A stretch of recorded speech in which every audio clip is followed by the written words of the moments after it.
ભાવનગર શહેરના નવાપરા વિસ્તારમાં રજપૂતની વાડી નજીક ફાયરિંગની ઘટના સામે આવી। આ વિસ્તારમાં ખળભળાટ મચી ગયો છે। સૂત્રો પાસેથી મળતી માહિતી મુજબ વલી હલારી સાથે સંકળાયેલા લોકો દ્વારા ફાયરિંગ કરવામાં આવ્યું હોવાનું કહેવાઈ રહ્યું છે। ઘટનાની જાણ થતાં પોલીસ તાત્કાલિક સ્થળ પર પહોંચી તપાસ હાથ ધરી। ફાયરિંગ પાછળનું કારણ હજુ સ્પષ્ટ થયું નથી। આ ફાયરિંગની ઘટનામાં કોઈને ઈજા થઈ નથી। સ્થાનિક લોકોમાં ભયનો માહોલ જોવા મળી રહ્યો હતો। ભાવનગર એલસીબી પોલીસ અને નીલમબાગ પોલીસ ઘટના સ્થળે પહોંચી ગઈ હતી।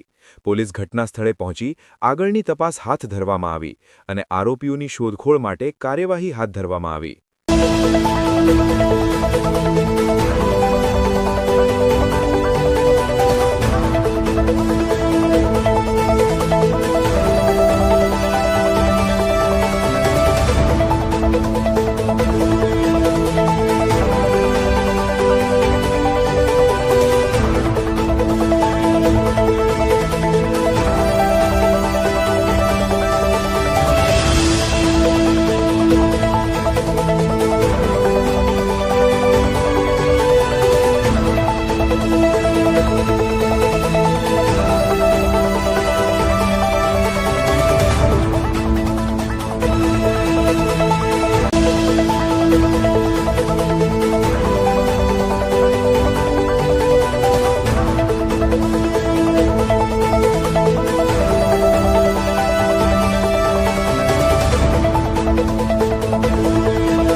નીલમબાગ પોલીસ સ્ટેશનના જે નવાપરા વિસ્તાર જે છે ત્યાં વહેલી સવારે 4-4:30ના અરસામાં ફાયરિંગની ઘટના બનેલી છે। જેની હકીકત એવી છે કે આ કામે જે ફરિયાદી જે છે જાહિદભાઈ તે તથા તેના મિત્ર લતીફ, નદીમ અને આમિર જે છે વહેલી સવારે ત્યાં બેઠા હતા અને આ કામે જે છે 6 જેટલા આરોપીઓ એકસમ કરી અને તેમાં આવેલ, જેમાં અલી, ફારૂક, કુલદીપ, રુદ્ર, ચેતન અને ફેઝાન હતા। તે આ લોકોને ધમકાવ્યા કે શા માટે તમે અહીંયા બેસો છો તેમ કરી અને ફાયરિંગ કરી અને આ તમારી સગી નહીં થાય, તમારે અહીંયા બેસવું નહીં, એ રીતની વાત કરી અને ફાયરિંગ કરવામાં આવેલું છે। 18માં જે રોજાનો જે દિવસ હતો ત્યારે પણ આ કામના જે ફરિયાદી જે છે તે તેના મિત્ર જે છે તેની સાથે તે બેઠા હતા। ત્યારે બી આ કામના જે આરોપીઓ જે છે તેણે અહીંયા નહીં બેસવા માટેનું જણાવ્યું અને ત્યારે બી તેની સાથે એક ઝઘડો થયેલો હતો અને આ લોકો જે ફરિયાદી અને તેના મિત્ર આજે બેઠા હતા, જેથી આ કામના આરોપીઓ આવ્યા અને આ રીતની ફાયરિંગની ઘટના બનેલી છે। પોલીસ દ્વારા ફરિયાદ દાખલ કરવામાં આવેલી છે અને હાલમાં એફએસએલની ટીમ સાથે અહીંયા બનાવના સ્થળે હાજર છે। તપાસ ચાલુ છે સર। 2 રાઉન્ડ ફાયર થયા છે। આ કામનો જે આરોપી જે છે અલી અને જે તેણે 2 રાઉન્ડ ફાયર કર્યા છે।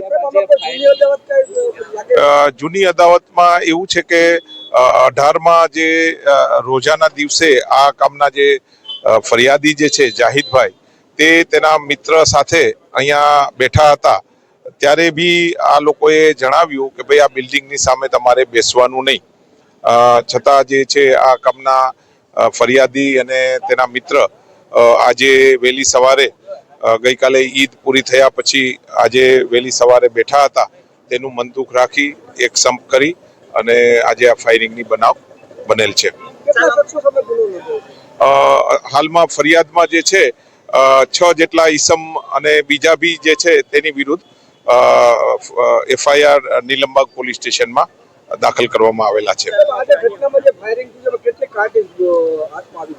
એની અંદર અત્યારે જે પોલીસને જે છે એક કારતીસ જે છે બનાવના સ્થળે જ પડેલી છે અને તેના પંચનામાની વિગતે તેને કબજે કરવામાં આવનાર છે. હા, બિલકુલ બિલકુલ. અન્ય જે છે તપાસમાં જ એ રીતનું છે કે ઊંડી તપાસ થશે અને કોના ઈશારે આ રીતનું ફાયરિંગ થયું છે તે તપાસના કામે ઊંડી તપાસ થનાર છે. Thank you.